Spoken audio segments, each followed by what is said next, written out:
எல்லாருக்கும் வணக்கம். வாழ்த்துக்கள். ஃபர்ஸ்ட் வந்து சூப்பர் ஹீரோ டீமுக்கு and Arjun Das wishing a speedy recovery and இந்த படம் உங்களுக்கு பெரிய சக்ஸஸ் ஆகட்டும்.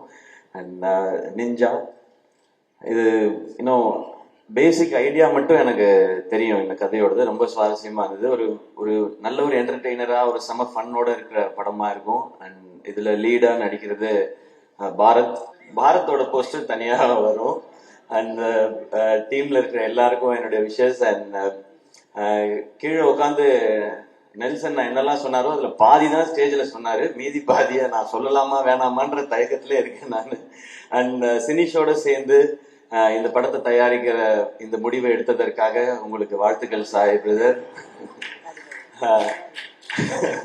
இதுல நீங்க படம் எடுக்கிறது எனக்கு தெரிஞ்சு படம் நல்லா எடுத்துறது அது ஷுவரா ஹிட் ஆயிடும், அது எல்லாமே இருக்கும். ஆனா சினிஷை சமாளிக்கிறது தான் ஒரு பெரிய ஒரு ஒரு சேலஞ்சிங்கான ஒரு டாஸ்கா இருக்கும். ஏன்னா ஆல்வேஸ் ஹைப்பரா இருக்கிற ஒருத்தர். சினிஷ்ட ஃபர்ஸ்ட் பிடிச்சது என்னன்னா அவர் ஒரு அமேசிங்கான ஆடியன்ஸ். எந்த படத்துக்கு தியேட்டர்ல போய் அவரோட உட்காந்து பாத்தீங்கன்னாலுமே இப்படிதான் படமே பாப்பாப்ல. இவன் யாரா நம்ம பக்கத்துல உட்காந்து கராத்தே பழகுறான் அந்த மாதிரி இருக்கும் அது. ஸோ அவ்வளோ ஒரு எனக்கு சூப்பரா இருந்துச்சு, படம் நல்லா இருந்துச்சு, சூப்பரா இருந்துச்சுன்னு. ஸோ எல்லா படத்துக்கும் அப்படிதான் சொல்லுவார். ஸோ அவர் படத்துக்கு நம்ம எல்லாரும் அப்படி சொல்லுவோம்னு நான் நம்புறேன். பட் சினிஷ்க்கு எனக்குமான அது நட்புன்னு சொல்றதா இல்ல அந்த மோதல்ங்கிறதா என்னன்னு தெரியல. அது வந்து தொன்று தொட்டு பின்னாடி போட நம்ம அப்போ ஆரம்பிச்சது. நான் நெல்சன் நாட்டை வந்து அசிஸ்டன்ட் டைரக்டரா சேர்ந்த டைம் ஃபர்ஸ்ட் நானும் நெல்சனும் வேட்டை மன்னன் கதை பண்ணும்போது எங்களுக்கு அப்போ ஆஃபீஸ் கிடையாது, ப்ரொடியூசர்லாம் ஃபிக்ஸ் ஆகல, ஹீரோவும் ஃபிக்ஸ் ஆகல. நாங்கள் மெரினா பீச்ல போய் உட்காந்து அவர் சொல்லுவார் ஒன்று, அதுல வந்து நான் எழுதிட்டே இருக்கணும். அது நெல்சன் பேசும்போது அது கூட பழகணும்னு தெரியும், சில வார்த்தைகளை நம்ம பீப் போட்டு தான் எழுதணும். அதை போட்டு நான் எழுதிட்டு இருந்த காலகட்டம். அப்புறமா ஆஃபீஸ் போட்ட பிறகு அருண்ராஜா வந்து சேர்ந்தான், அப்புறமா வந்து சேர்ந்தாரு சினிஷ். அவரோட ஃப்ரெண்டுன்றது ஓரளவுக்கு தெரியும். அவர் அந்த நடுவில் சொன்னார்ல ஏதோ ஹர்ட் பண்ணிட்டேன் அப்படிலாம் சொன்னார். ஹர்ட்லாம் பண்ணல. எது நடந்ததுன்னா, நாங்கள் அந்த ஆஃபீஸில் இருக்கும்போது ஒரு நாள் சொன்னாரு, நீங்கள் என்ன ஆகணும்னு ஆசைப்படுறீங்க சிவா அப்படின்னு கேட்டாரு. நான் சும்மா அப்ப எனக்கு ஹீரோ ஆகணுன்ற ஆசையே கிடையாது. நான் அப்போ வந்து டிவி பண்ணிட்டு இருந்தேன், வேட்டை மன்னன்ல ஒரு அசிஸ்டன்ட் டைரக்டர் ஒர்க் பண்ணிட்டு இருந்தேன், ஒரு காமெடி ரோலும் பண்ணிட்டு இருந்தேன்.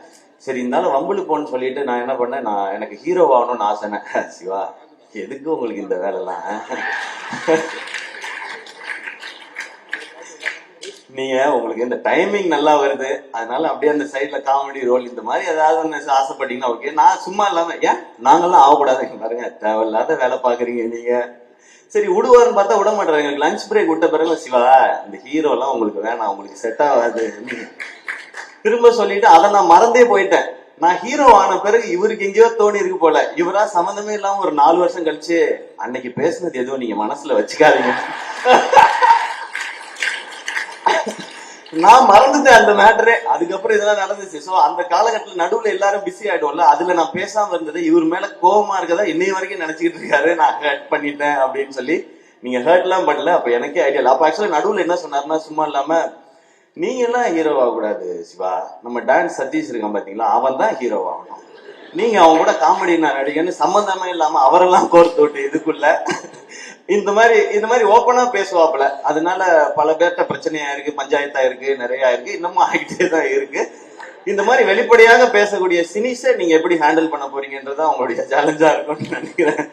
பட் அவருக்கு ஒரு பேஷன். இப்ப கீழே இருக்கும்போது நான் நெல்சன் சொன்னேன் 5, 6 போட்டிருக்கேன் என்னன்னு கேட்டாரு அவரு. இது 5th ப்ராஜெக்ட் 6th ப்ராஜெக்ட், இந்த மீதி 4 ப்ராஜெக்ட் என்ன நம்ம சொல்லவே மாட்டான், ஸ்ட்ரெயிட்டா 5, 6 போட்டுக்கிட்டான் அப்படின்னாரு. அதுக்கப்புறம் அவன் பேசும்போது இந்த வருஷம் 2 படம், அடுத்த வருஷம் 2 படம் அனௌன்ஸ் பண்றோம், அதுக்கப்புறம் சீரீஸ் அனௌன்ஸ் பண்றோம். இவன் எல்லாம் அனௌன்ஸ் பண்றோம்னு மட்டும்தான் சொல்றான், எப்ப ரிலீஸ் பண்றோம்னு சொல்றானா பாருன்றாரு அவர். இப்படிதான் கான்வர்சேஷன் போயிருந்தது.